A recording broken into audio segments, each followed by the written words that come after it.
नमस्कार। नमस्ते नमस्ते, स्वागत है आप सभी का। सर धन्यवाद सर। और आपका कहाँ भी देर कर दी आप लोगों ने आने में।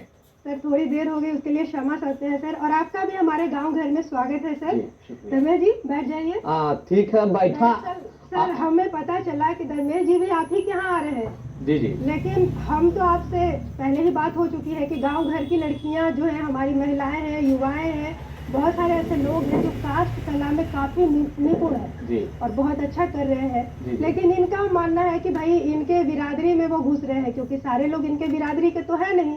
जी जी। तो सर यही बात अपने से भी हमरा करेला। हाँ। अब हमनी के बिरादरी के काम दूसरा के लोग करथिन तो कैसे होवे लगी बात है ये।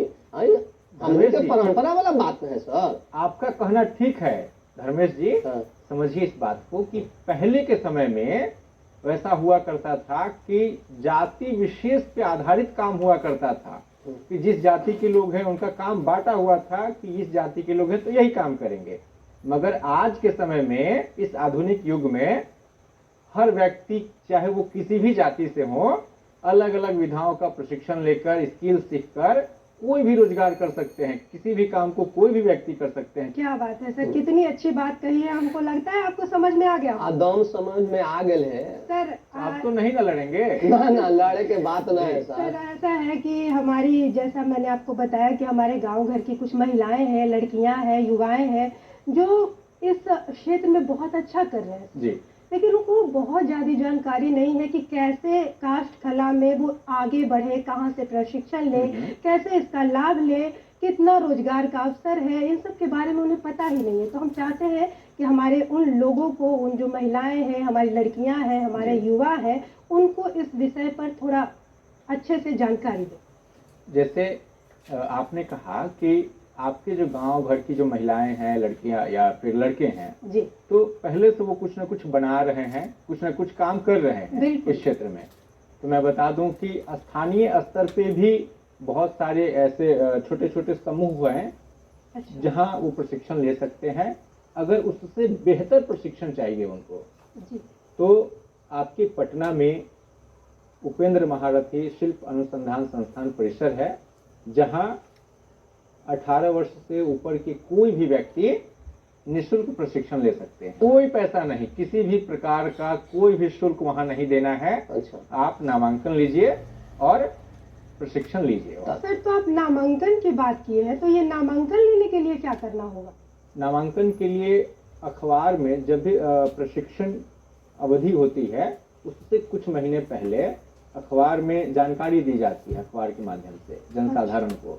वहां से आप जानकारी ले लीजिए या फिर आप ऑफिस में ही चले जाइए, संस्थान का जो कार्यालय है वहां चले जाइए, वहां से जानकारी ले लीजिए। उसका एक फॉर्म आता है, फॉर्म भरिए। फॉर्म भरने के बाद फिर आपका जो प्रशिक्षण की अवधि है वो बताया जाता है, फिर प्रशिक्षण शुरू होता है वहाँ। आए सर अपने से और एगो बात करेला है जी। अपने तो बात बहुत अच्छा बतावित हथिन कि नया नया जो लोग हथिन वो प्रशिक्षण लेके बढ़िया काम कर सकथिन। लेकिन हम सब तो परंपरा से यही सब बापे दादा सभे करित आते हथिन यही कम। जी, जैसे आप तो निपुण ही हैं, आप अगर और बेहतर चाहते हैं तो प्रशिक्षण ले सकते हैं। तो उससे क्या होगा कि आप अगर चाहें तो उस प्रशिक्षण के बाद 6 महीने का प्रशिक्षण होता है, वहाँ एक प्रमाण पत्र दिया जाता है। उस प्रमाण पत्र के मदद से आप सरकार से लोन भी ले सकते हैं और स्वरोजगार कर सकते हैं।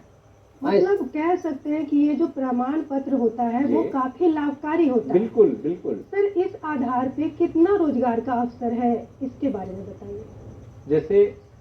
जैसे इनसे ही बात कर लीजिए, ये जैसे बता रहे थे। अच्छा। तो ये निपुण है तो ये कहीं ना कहीं कुछ ना कुछ रोजगार कर ही रहे होंगे। जी। इसके अलावा मैं बता दूं कि जो भी इस क्षेत्र से जुड़े हुए कलाकार हैं या युवा हैं या जो भी हैं, वो स्वरोजगार भी कर सकते हैं। इसके अलावा सरकार की ओर से जो सहायता है, आप यदि उपेंद्र महारथी शिल्प अनुसंधान संस्थान परिसर से सीखते हैं तो वहाँ भी जो कलाकार इन कला से जुड़े हुए हैं वो अपनी कलाकृति को वहाँ बेचते हैं।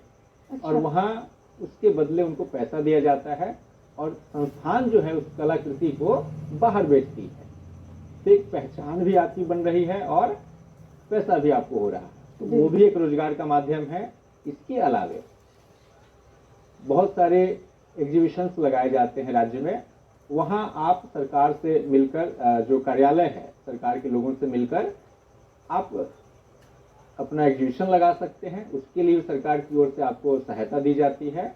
इसके अलावे बिहार में बहुत ऐसे महोत्सव होते हैं, इसके अलावा बिहार के अलावे भी, बिहार से बाहर भी देश स्तर पर भी बहुत सारे ऐसे महोत्सव होते हैं जहां आप अपनी कलाकृति को बेच सकते हैं स्टॉल लगाकर। जी इसके साथ ही अगर आप चाहें तो बोध गया में आप कभी जाकर देखेंगे, घूमेंगे, आपकी जो महिलाएं हैं आसपास की उनको भी कभी जाने के लिए बोलिए।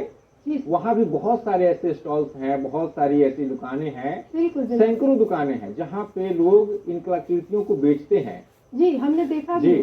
तो वहां भी आप रोजगार कर सकते हैं। लेकिन सर हम जानना चाहेंगे ना कि सरकारी माध्यम में या सरकार के जगह पे भी नौकरी वोकरी काष्ठ कला सीखला पे प्रशिक्षण लेना पे मिल सकल है कि ना मिल सकल? जैसे बहुत ही बेहतर सवाल आपने किया, खासकर जो युवा पीढ़ी है उनके लिए बहुत ही बेहतर सवाल है ये। मैं आपको बता दूं कि रेलवे में, फौज में इसका कोटा होता है, जैसे स्पोर्ट्स कोटा होता है उसी तरीके से इसका भी कोटा होता है। इस कोटे से भी आपको नौकरी मिल सकती है। अगर आप उसमें निपुण हैं, बेहतर किए हुए हैं, तो निश्चित रूप से आपको उसमें नौकरी मिल सकती है। सर नौकरी की बात की है तो एक और सवाल कि इसके लिए क्या कोई डिग्री डिप्लोमा की ज़रूरत होती है या आयु सीमा कोई है कि हाँ इस आयु तक ही आपको नौकरी मिल सकती है, इसके बारे में थोड़ा जागरूक करें। जैसे जो साधारण जो आयु सीमा है और कोटे की जो आयु सीमा है वो थोड़ा सा बढ़ा दिया जाता है। अच्छा। आप ज़्यादा एज तक 4 या 5 साल एक्स्ट्रा होता है, उस एज तक आप इसको भर सकते हो उस फॉर्म को। अच्छा, जैसे कि अगर कोई बच्चा 10th कर रहा है, 12th कर रहा जी। है, तो क्या साथ साथ में इस जो प्रशिक्षण है उसको भी ले सकता है अलग से, जैसे कि एक्स्ट्रा एक्टिविटीज आजकल हो गए हाँ हैं? बिल्कुल बिल्कुल कर सकता है, क्योंकि ये एक्स्ट्रा एक्टिविटीज में है, आपका ये रेगुलर में नहीं माना जाता है। अच्छा, जी आपने स्वरोजगार की बात की कि सरकार भी राशि मुहैया कराती है इसके लिए। जी जी। तो उस राशि को प्राप्त करने के लिए और स्वरोजगार करने के लिए कैसे इससे जुड़े और कहाँ से इसके बारे में पता करें ताकि सरकार उनको वो राशि दे और वो अपना खुद का व्यापार इसमें शुरू करे? जी, बहुत ही बेहतर सवाल आपका है। हर जिले में जिला निबंधन कार्यालय होता है, अच्छा, वहाँ से आप जाकर संपर्क कर सकती हैं। वहाँ जो पदाधिकारी होंगे आपको बेहतर बताएंगे इसके बारे में, और बहुत सारा प्रावधान होता है उनके पास। आप जिस भी क्षेत्र से कार्य करना चाहते हैं, स्वरोजगार करना चाहते हैं, उसका प्रशिक्षण का आपको प्रमाण पत्र वहाँ वो देखते हैं, और उसके हिसाब से आपके लिए क्या सही बैठता है, कितनी राशि सरकार आपको उपलब्ध करा सकती है, वो फिर आपको बताते हैं, और फिर उसके हिसाब से प्रोसेस होता है और फिर राशि आपको मुहैया कराई जाती है। सॉरी, जो काष्ठ कला है हमने के तो बाप पे दादा परदादा से चलित आगित है। एक के जगह गांव में रह के बात छीनी खूटा गाड़ी थी का एकरा माध्यम से देश विदेश भी घूम सकली है का? ये कलाकृति आपके सामने अरे वाह, है ना। बड़ा सुंदर है। सुंदर लगी थे सर। हाँ, जी जी, और ये जो कलाकृति है ये काष्ठ कला की कलाकृति है। आप असली देखे लग होंगे रहा है धर्मेंद्र जी, जैसे, हाँ हाँ असली लग रहा है एकदम। हाँ, तो ये कहीं से इसमें कोई बनावटी नहीं है, कोई प्लास्टिक कहीं से कुछ भी नहीं, ये एक लकड़ी की कलाकृति है, और इसमें बहुत छोटी छोटी बारीकियां होती है, बहुत सावधानी पूर्वक इस कलाकृति को बनाया जाता है। तो ये काष्ठ कला की कलाकृति। जी। क्या तो आपने कहा धर्मेश जी कि क्या इसके माध्यम से विदेश भी यात्रा कर सकते हैं, बाहरी यात्रा भी कर सकते हैं, राज्य से बाहर या देश से बाहर। जी जी। तो इसके लिए मैं आपको बताना चाहूँगा कि अपने यहाँ जो कलाकृतियाँ, जो भी फर्नीचर्स वगैरह है वो भी काष्ठ कला ही है। वो है कि जिसको आप घरेलू उपयोग में यूज करते हैं। उसके अलावे जो छोटी छोटी बारीकियां होती है जिस कलाकृति में, और जो कलात्मक हो, जो साज सज्जा के काम में आए, वो जो है खासकर आपका काष्ठ कला है। जैसे कि ये भी एक है उसमें से। तो इसके माध्यम से अगर आप बेहतर करते हैं, जगह जगह प्रदर्शनी वगैरह आप लगाते हैं, सरकार के माध्यम से भी बहुत ऐसी योजनाएं चलाई जाती है जिसका भी आप लाभ लेते हैं, तो उस माध्यम से आप जितना आगे जाएंगे, धीरे धीरे करते करते अगर आप चाहते हैं तो निश्चित रूप से आपकी कलाकृति विदेश तक भी पहुंचेगी। अरे क्या वाह, बात है बहुत बढ़िया सर। यहाँ पे हम भी धर्मेश जी जी, आपको सर हमने भी पढ़ा है जी। जैसे कि इसी तरह की कलाकृतियां जो है हमारे एक सुतार जी थे, जी जी आप भी जानते होंगे हाँ, हाँ, सर, काफी बिल्कुल। फेमस रहे हैं। जी। और उनकी कला की जो काष्ठ कला है, वो जितने भी इसमें करते थे, अपनी कलाकृतियां को उभारते थे, जी। वो देश ही नहीं बल्कि विदेशों में भी बिल्कुल, जाकर था, बिल्कुल। काफी प्रसिद्ध रहे हैं। सर हम ये जानना चाहते हैं कि इसमें किस तरह का लकड़ी का आपने इस्तेमाल किया जो इतना खूबसूरत, ऐसा लग रहा है सर असली है, लग ही जी, नहीं जी। रहा है कि ये काष्ठ कला है। ये जो है काष्ठ कला में जब हम लोग कलाकृति बनाते हैं तो उसमें खास कर ये ध्यान देना पड़ता है लकड़ी का चयन करते समय जी कि आप किस प्रकार की लकड़ी का चयन कर रहे हैं। अगर आप हार्ड लकड़ी का चयन करेंगे तो वो लकड़ी टूट जाती है और फिर आपकी जो मेहनत है वो बर्बाद हो जाती है। तो इसलिए इसमें जो मुलायम तरीके की जो लकड़ियां होती है, जैसे आपका सागवान है, गम्हार वगैरह है, कुमार की लकड़ी है, तो इन सारी लकड़ियों में आप इन कलाकृतियों को बना सकते हैं।